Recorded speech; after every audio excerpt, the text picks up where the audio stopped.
વડોદરા શહેરમાં ભર ઉનાળે પીવાના પાણીની ગંભીર કટોકટી સર્જાઈ।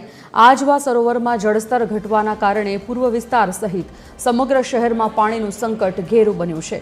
આ મુદ્દે પૂર્વ ઝોનમાં યોજાયેલી તાકીદની બેઠકમાં વોર્ડ નંબર 15ના કોંગ્રેસ કાઉન્સિલર આશિષ જોશીએ અધિકારીઓનો ભારે ઉધડો લીધો હતો। તેમણે જીપીએસ ટ્રેકિંગના જીવંત પુરાવા રજૂ કરી અને સનસનાટીપૂર્ણ આક્ષેપ કર્યો કે શહેરીજનો માટે ફાળવાયેલા પાણીના ટેન્કરો ગેરકાયદેસર રીતે શહેરની બહાર ગામડાઓ અને ખેતરોમાં મોકલવામાં આવી રહ્યા છે અને કોન્ટ્રાક્ટરો પાણીના બુટલેગરો બન્યા છે।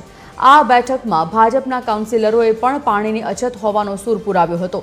આ વિકટ સંકટ વચ્ચે શહેરમાં આજથી 1 મહિના માટે સત્તાવાર પાણી કાપ ઝીકી દેવામાં આવ્યો છે।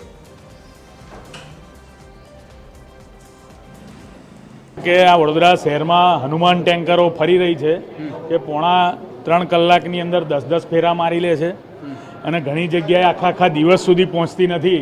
એટલે આવી ટેન્કર તમામ જગ્યાએ જો કમિશનર વસાઈ આપે તો આ નાગરિકોને પૂરતું પાણી તો મળતું નથી, પણ આ હનુમાન ટેન્કરો પહોંચી જાય લોકોના ઘેરે એ પ્રમાણેની વ્યવસ્થા કરવી જોઈએ એવું હમણાં મેં સંકલનમાં કીધું છે। પાણીનો જે પ્રશ્ન છે જે વિસ્તારની અંદર એમાં વહેલી તકે એનું નિરાકરણ આવવું જોઈએ।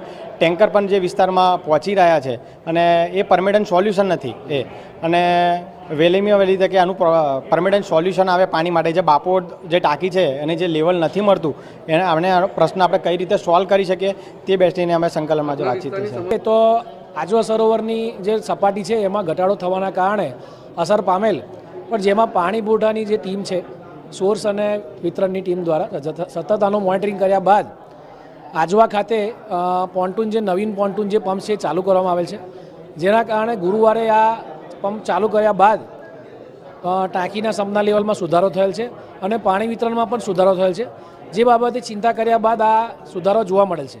તેમજ મહીસાગર ખાતે પણ અગાઉ આગામી જે કામગીરી છે એ પણ ચાલુ કરવામાં આવે છે। એમાં હમણાં 2-3 દિવસથી પાણીનું લેવલ થોડું સુધર્યું છે, તેમ છતાં ઘણી બધી ઉનાળાનો સમય છે એટલે શોર્ટેજ ચાલી રહી છે, ફરિયાદો પણ આવે છે। તો તેને જે સંપમાં જે સોર્સમાંથી પાણી આવે છે એમાં પાણી કેવી રીતે વધે એના માટે પણ અમે સોર્સ સાથે સંકલનમાં છે અને દરમિયાનમાં જે વિસ્તારમાં પાણી ઓછું પડે છે અથવા જે ફરિયાદ આવે છે ત્યાં પાણીના ટેન્કર પ્રોવાઈડ કરીને પણ હાલ પૂરતું પ્રાથમિક સોલ્યુશન કરી રહ્યા છે।